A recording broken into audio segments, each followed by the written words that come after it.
ಕೋಲಾರದಲ್ಲಿ ಖಾಸಗಿ ಕಾಲೇಜಿನ 30 ವಿದ್ಯಾರ್ಥಿಗಳು ಅಸ್ವಸ್ಥಗೊಂಡಿದ್ದಾರೆ.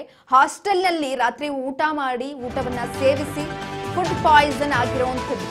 ಕೋಲಾರದಲ್ಲಿ ಖಾಸಗಿ ಕಾಲೇಜಿನ 30 ವಿದ್ಯಾರ್ಥಿಗಳು ಅಸ್ವಸ್ಥಗೊಂಡಿದ್ದಾರೆ. ಹಾಸ್ಟೆಲ್ನಲ್ಲಿ ರಾತ್ರಿ ಊಟ ಸೇವಿಸಿ ಫುಡ್ ಪಾಯ್ಸನ್ ಆಗಿದೆ. ಕೋಲಾರ ಜಿಲ್ಲಾಸ್ಪತ್ರೆಗೆ ಅಸ್ವಸ್ಥ ವಿದ್ಯಾರ್ಥಿಗಳನ್ನ ದಾಖಲು ಮಾಡಲಾಗಿರುವಂತದ್ದು. ಕೋಲಾರ ಜಿಲ್ಲಾಸ್ಪತ್ರೆಗೆ ವಿದ್ಯಾರ್ಥಿಗಳನ್ನ ದಾಖಲು ಮಾಡಲಾಗಿದೆ. ವಿದ್ಯಾಜ್ಯೋತಿ ಕಾಲೇಜಿನ ಪಿಯು ವ್ಯಾಸಂಗ ಮಾಡ್ತಾ ಇರುವಂತಹ ವಿದ್ಯಾರ್ಥಿಗಳು ಅಸ್ವಸ್ಥಗೊಂಡಿದ್ದಾರೆ. ರಾತ್ರಿ ಊಟ ಮಾಡಿದ ನಂತರ ಫುಡ್ ಪಾಯ್ಸನ್ ಆಗಿರುವಂತದ್ದು, ಹಾಗಾಗಿ ಅಸ್ವಸ್ಥಗೊಂಡಿದ್ದಾರೆ. ಕೋಲಾರ ತಾಲೂಕಿನ ಬಸವನತ್ತ ಬಳಿ ಇರುವಂತಹ ಕಾಲೇಜು ಇದು. ತಡರಾತ್ರಿ ಹಾಸ್ಟೆಲ್ನಲ್ಲಿ ಊಟ ಮಾಡ್ತಾರೆ. ಊಟ ಮಾಡಿದ ನಂತರ ಅಸ್ವಸ್ಥಗೊಂಡಿದ್ದಾರೆ.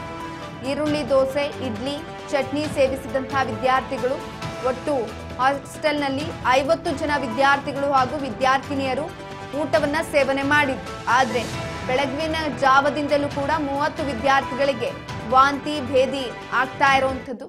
30 ವಿದ್ಯಾರ್ಥಿಗಳಿಗೂ ಕೂಡ ಫುಡ್ ಪಾಯ್ಸನ್ ಆಗಿದೆ. ಜಿಲ್ಲಾಸ್ಪತ್ರೆಗೆ ದಾಖಲು ಕೂಡ ಮಾಡಲಾಗಿರುವಂತದ್ದು. ಈ ಕುರಿತು ಕೋಲಾರ ಗ್ರಾಮಾಂತರ ಪೊಲೀಸ್ ಠಾಣಾ ವ್ಯಾಪ್ತಿಯಲ್ಲಿ ಘಟನೆ ನಡೆದಿದೆ. ಪ್ರಕರಣ ಕೂಡ ದಾಖಲಾಗಿರುವಂತದ್ದು.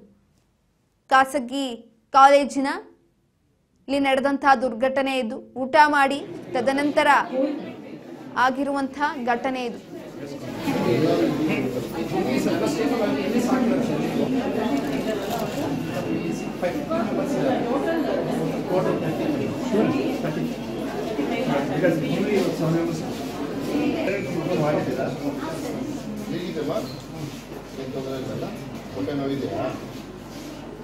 ಏನಾಗಲ್ಲ